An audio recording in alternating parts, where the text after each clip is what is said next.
Good morning, ladies. So this video is to help you remember the things that I discussed to you for the first week of our discussions in philosophy. Okay, so I remember asking you before we proceeded to learning about what philosophy is. I asked you about the things that you recall or remember when you hear the word philosophy. And there were several things that you actually raise. For some, when they hear the word philosophy, they remember concepts. They remember theories. They remember frameworks or ways of looking at the world. For others, when they hear the word philosophy, they think about life, existence, thought. And for others, really, it is about knowledge and wisdom. Technically, everybody is correct in talking about these things and remembering these things whenever they hear the word philosophy. Because you see, philosophy really talks about a lot of things. But what really is philosophy? Based on its literal meaning, philosophy is the love of wisdom. When we say love, what do we mean really by love? What do we exactly mean by love? Does it mean affection? Or a romantic connection? Or an attraction? What is love? Later on, we'll try to explore on what love is. Okay, continuing, we also ask ourselves, what is wisdom? It's easy for us to know. It's easy for us to know how to get to St. Paul from our homes. It's easy for us to know what is a trending topic for today. It's easy for us to know what people think about a certain thing happening around them. For example, what do they think about the closure of ABS-CBN? Are they happy or are they disgusted? Are they angry or sad? It's easy for us to know because knowledge is basically grounded on the things we perceive. But what really is wisdom? So you realize that the things we associate philosophy with are very profound things. Profound things, meaning they are deep, they are abstract, they are expansive, they are wide in scope. They are not trivial because when you say trivial, you are just asking about what is this? Who is? When is? Where is? It's technically just getting a specific answer to particular questions. But when you ask about profound things, you technically raise the question why, how, and it's not easy to answer. The question why cannot just easily be answered, or how. Example, is it easy to answer? Is the question, how am I to be a good person, easy to answer? Is the question, why am I here? Is it easy to answer? So philosophy talks about the profound things. And because this is profound, not many people would like to be in this discipline, would not like to be engaged in the philosophical discourse. Why is that so? Because it's difficult to ask profound questions, especially in the modern time wherein everything is at our disposal.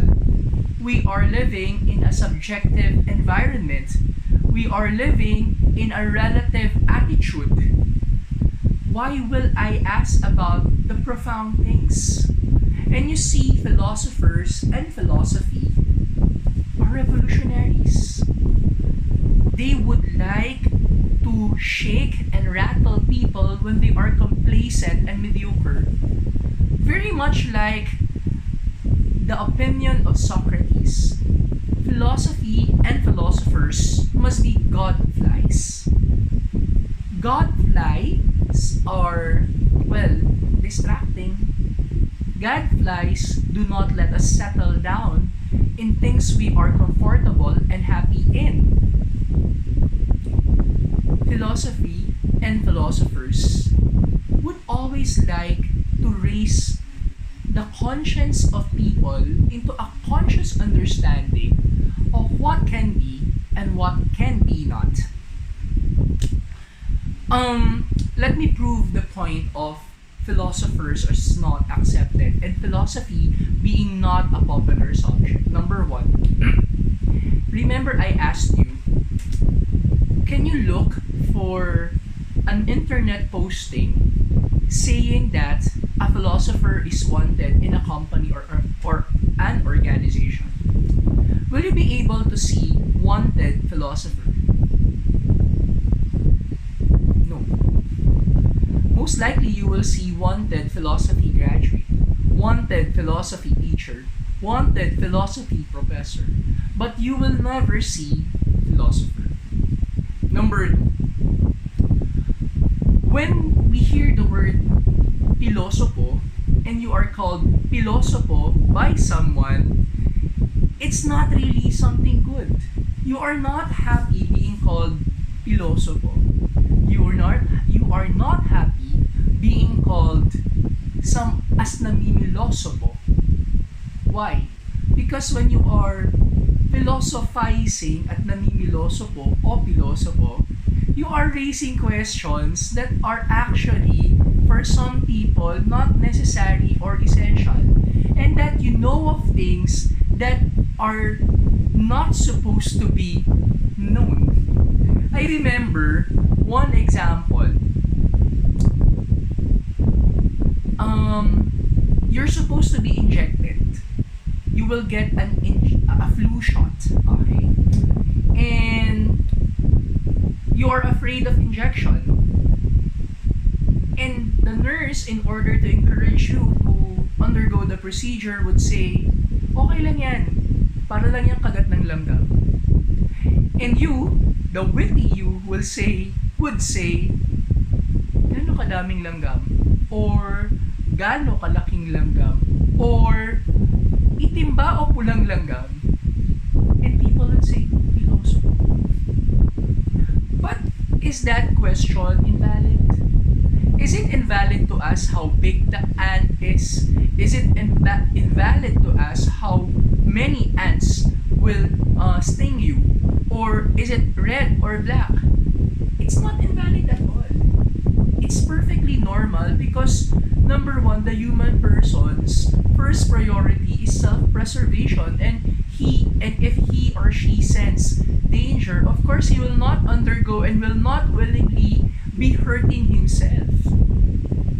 It's perfectly valid. But for some people, it is stupid to ask how many ants, how big the ant is, and whether it is red or black. Philosophy. Another thing.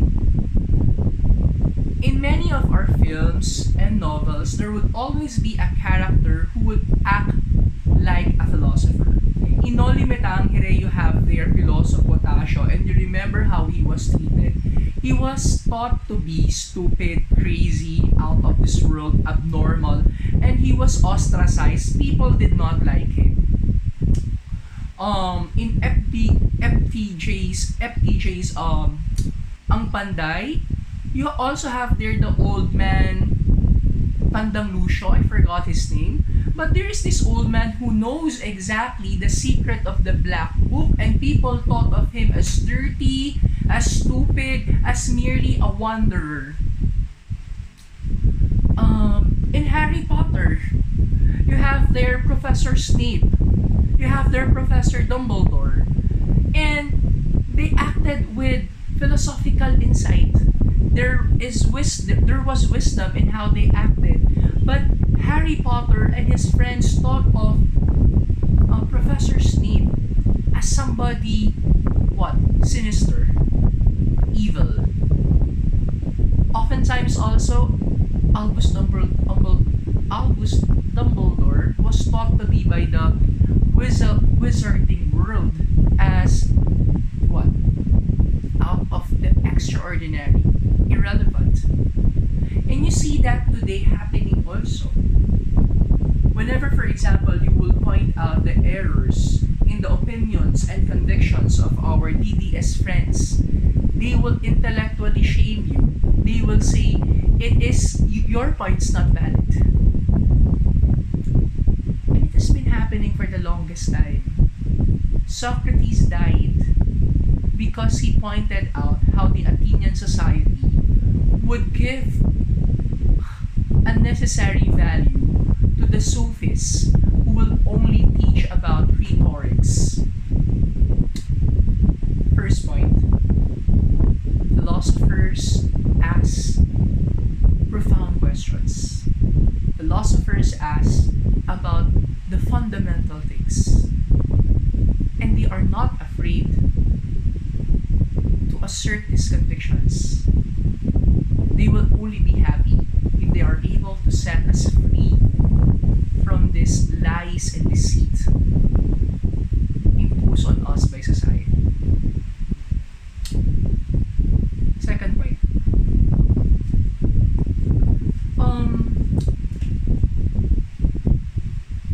Why are we capable of philosophizing?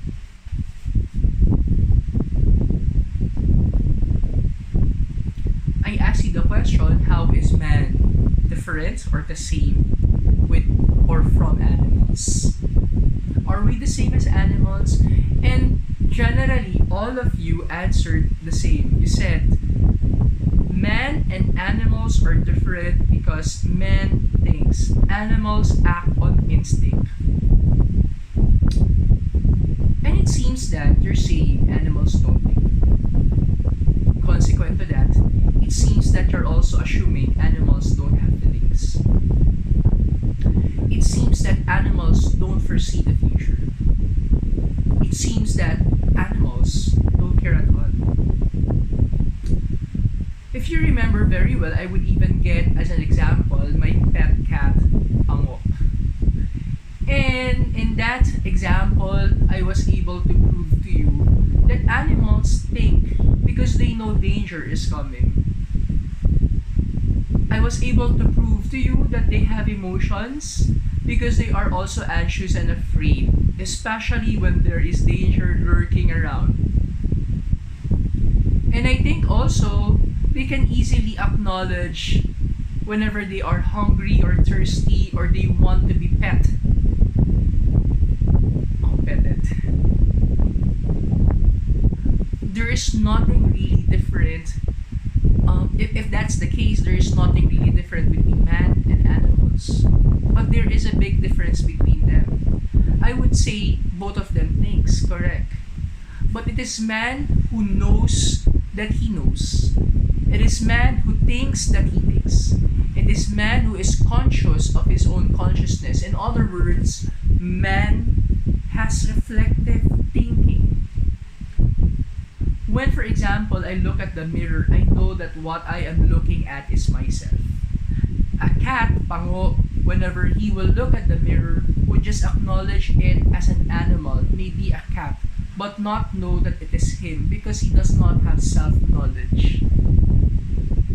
Well, I might be wrong there, but he does not have a complete consciousness of who he is. Unlike us, when we look at the mirror, we know that what we are seeing is ourselves. And whenever, for example, we see in the mirror that our hair is not fixed, our clothes are not properly ironed, or we don't look good, then we brush our hair, change our clothes, put makeup on. And whenever we look at the mirror, we realize, do I love what I see? Do I hate what I'm looking at? Man is certainly conscious of his own consciousness, and because of that, man can purposely act.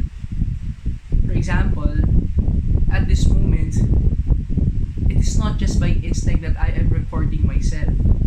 I purposely woke up at 5 a.m. to record this video in order to aid you, my students. Remember what we discussed in philosophy. Thus, if that is the case, that I have this clear intention of aiding you, I will direct my action towards that. In other words, I am able to philosophize because technically I think. And my thinking's purposive. Now, is philosophy for everyone? I think so, yes. Because everybody thinks. Thus, philosophy is not just the study of the writings of people dead long ago. It is not just about Plato. It's not just about Aristotle. It's not just about Martin Buber or Heidegger. It's not just about David Hume. It's not just about Thomas Aquinas. It's not just about Anselm and all the philosophers combined. It is about you taking a clear vision of the world, criticizing it, interpreting it, and communicating it in order for people to be free and live a fuller life. Philosophy is not just rummaging through voluminous texts of highfalutin writings. No, philosophy is us being able to reflect on what kind of existence are we in. Thus, you realize philosophy asks the essential questions. What are the questions asked by philosophers? Number one, what is the truth? What is the truth?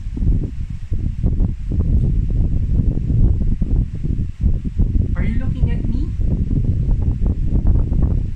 Am I really Mr. Bunyag, or am I just an invention or an imagination in your mind? Am I just a mascot here, programmed to talk about this way? Am I just supplying you with a video? Which is the truth? The one speaking in the video, or the words?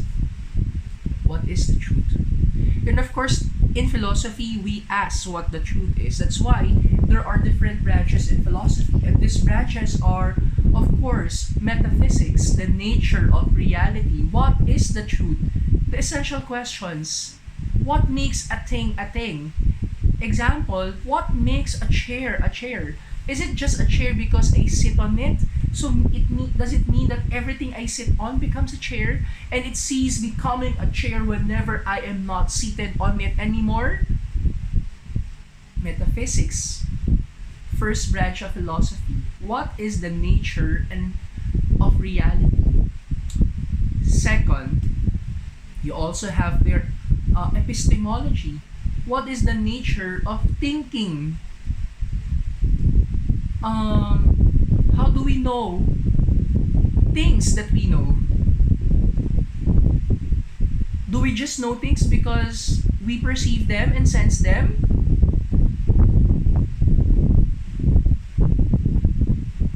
You remember, I think 5 years ago, there was a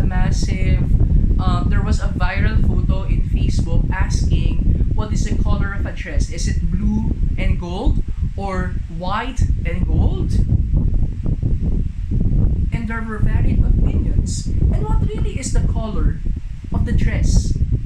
But we cannot really know it because we are only presented with pictures in the internet. We might know really the color if we see the exact material, the exact dress in front of us. But then again, still, what is the color of the dress? Is blue really blue and white really white and gold really gold? What if gold is white and these are only labels? The third branch of philosophy, logic. The way we reason out, the way we look at our arguments. Are they valid? Are they fallacious? Are they repetitive? Do they make sense? The fourth branch of philosophy, ethics.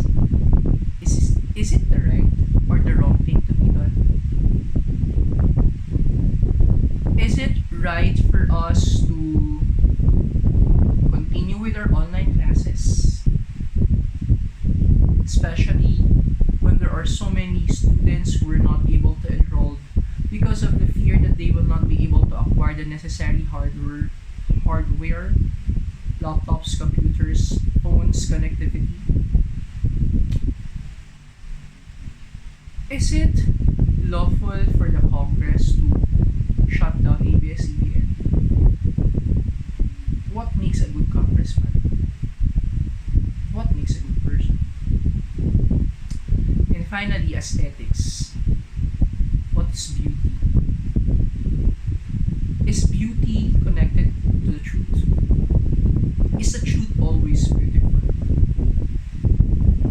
Is the truth beautiful and orderly? What if there is disorganization? It will still be beautiful. So philosophers ask that essential primary question, what is the truth? And connected to that, philosophers would ask, is the truth one or many? Is the truth changing or unchanging? And so you realize, connected to that question of whether or not truth is one or many, an example to that, whether the truth is one or many, when you see me, you think of me as your philosophy teacher. Perhaps others will think about the strict teacher would always go up to the rooms of the greatest students to call their attention whenever they're noisy. You might also think of me as somebody who leads the prayers during masses.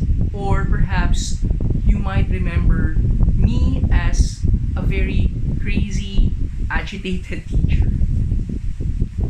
You can call me any of those, but I am not just any of those. I am not just a philosophy teacher. I'm also a world religion teacher. I'm also a pet lover. I love my cat, Pango and Maria. I'm also into books. I like Harry Potter. My favorite book is The Chronicles of Narnia. I like going to churches. I'm a history buff. I like documenting heritage structures. I like going to backpacking trips. I like climbing mountains. I love going to the sea. I like eating. Well, I tried blogging, but I don't know if I can be persistent.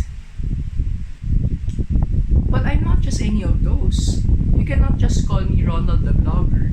You cannot just call me Ronald the pet lover. You just cannot call me Ronald the Chronicles of Narnia fanatic. I am beyond all those labels.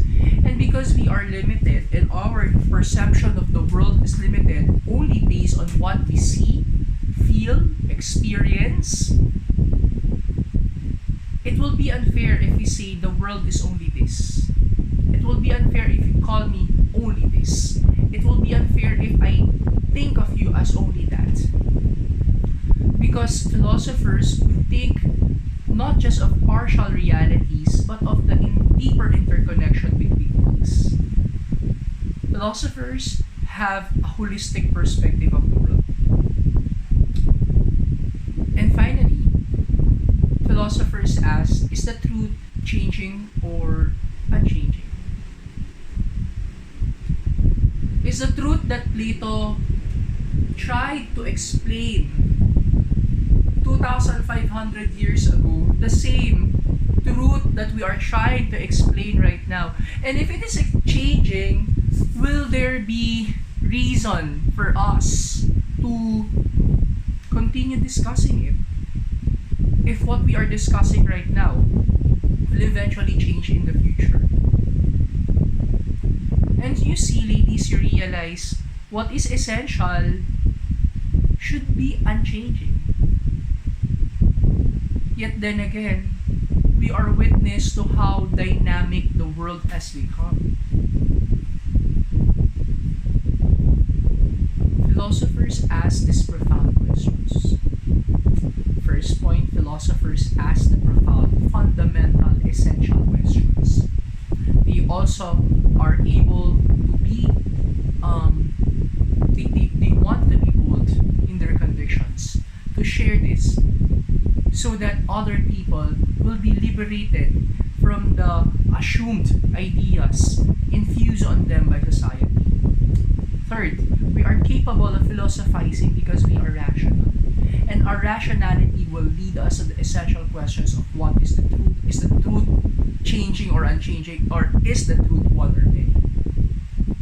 But what is the purpose of us being engaged in philosophy? What is the ultimate benefit we can get from it? According to our research, the highest paying job in the Philippines are an accountant, a pilot, a data analyst, a financial consultant. You will not hear and you will not read anywhere philosophers as being paid highly, a very high pay. Because in the first place, no company would be looking for a philosopher. It is the same thing with the humanities. It is treated as secondary to the practical and physical sciences. Just look at an example. In St. Paul, we only have 2 sections for HUMS and 4 sections for STEM. I'm not saying that STEM is the better choice or that HUMS or HUMS is the better choice. I'm just saying people are relegating the humanities and the social sciences to the back seat. Why? Because practical sciences are more convenient, more profitable. There is greater probability of getting returns in the practical science. You can get richer by being a doctor or an engineer or an architect or into being engaged in the medical field rather than you being an artist, rather than you being a thinker, rather than you being a writer, right? Rather than you being a historian or a philosopher. But why do we need to engage in philosophy? As I mentioned to you, everybody's a philosopher. Everyone can think. And we are looking at the writings of the ancient philosophers in order to see consistency, coherence in what we are thinking. There should be linearity in what we are thinking. Because you see, the history of philosophy talks about development, and you don't develop, boom, from nothing. You develop from what is there previously.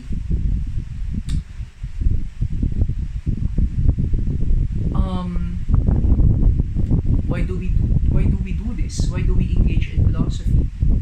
Ultimately, because we want to be happy. You want to be happy. But what is happiness?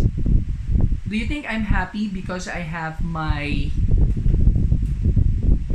pink ukulele?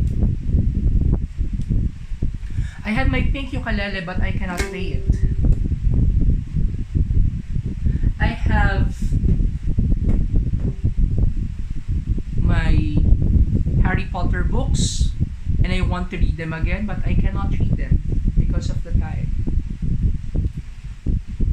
What is happiness? Is happiness just about having something that you like? Is it a feeling of contentment? Is it an emotion? No. I think happiness in the context of philosophy is man being able to live out his nature. And what is the nature of man? The nature of man is to be able to think and exercise the liberality of his thinking in order to make him live a more live a more meaningful life.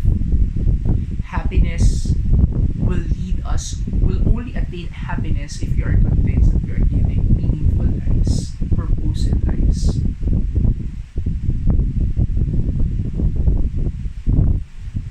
Is it happy? Is it easy to be happy?